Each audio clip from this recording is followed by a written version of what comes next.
I'm Editor-in-Chief Crista, and I'm here with Toni Breidinger, the driver number 5 for Women's Sports Foundation Toyota for TRICON. So thank you so much for just coming and talking to me. Yeah, of course. So what sparked your initial interest in racing? Like, what's your story when it comes to racing? Yeah, so I actually started go-karting when I was 9, very randomly, just a random activity that I tried, fell in love with it, and that kind of just sparked my interest. I didn't really know anything about racing before that experience, so yeah, just a random little activity one day just kind of started this whole thing for me. That's awesome. Yeah.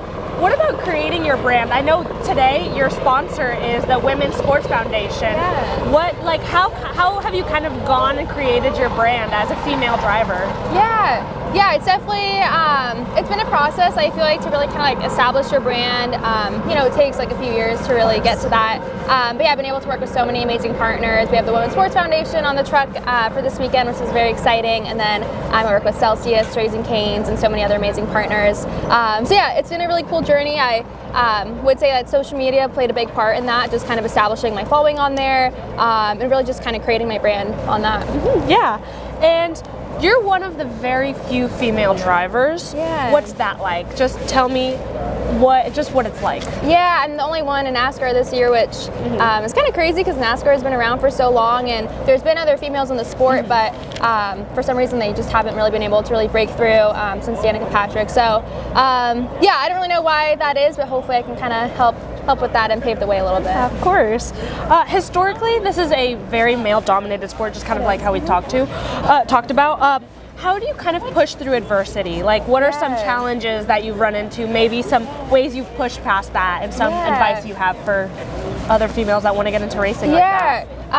Yeah, there's definitely a lot of stereotypes, a lot of double standards. I feel like that just kind of goes for women in life, but also especially in male-dominated spaces. So, yeah, I mean, I feel like I'm still like trying to navigate it, but I think biggest thing for me is just knowing that the people around me and like in my inner circle believe in me and they treat me as a driver and not as a female.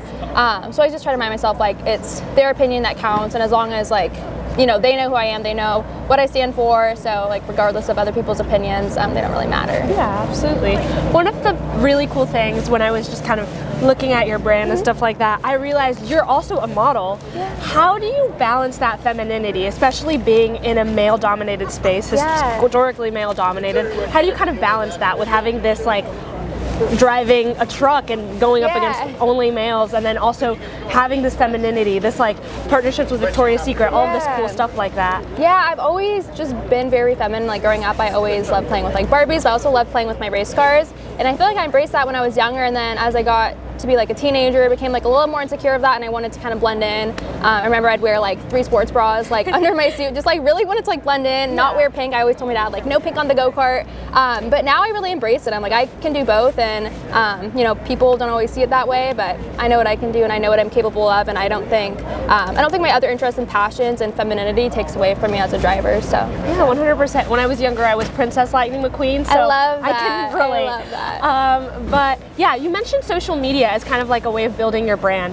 What are some ways you've kind of taken those campaigns like Women's Sports Foundation, stuff like that, and kind of taken to the like social media with that? Yeah, so social media has been a massive part of, you know, me giving my partners value. Obviously they're on the truck and, you know, they get like that value of like being here at the racetrack on TV, but I think social media plays also a huge part in it. I think that's just the direction that marketing is going in. So for me, there's a lot of focus on social media. One, because I love doing it, and it's fun, and it's a great way to connect with a larger fan base internationally. Since we only race in the States, I feel like it's a cool way to be able to reach other demographics, but it's also a great way for my partners to, you know, get engagement and be able to activate them in different spaces. Yeah, absolutely.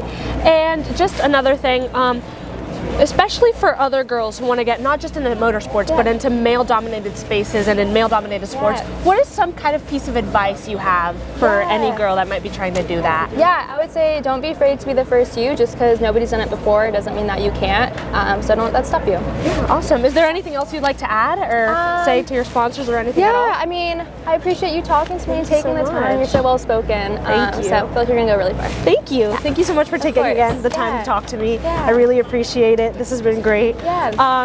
Please be sure to check out the rest of our coverage at Atlanta Motor Speedway, at theprowlernews.org, and follow us on social media at SMHS Prowler.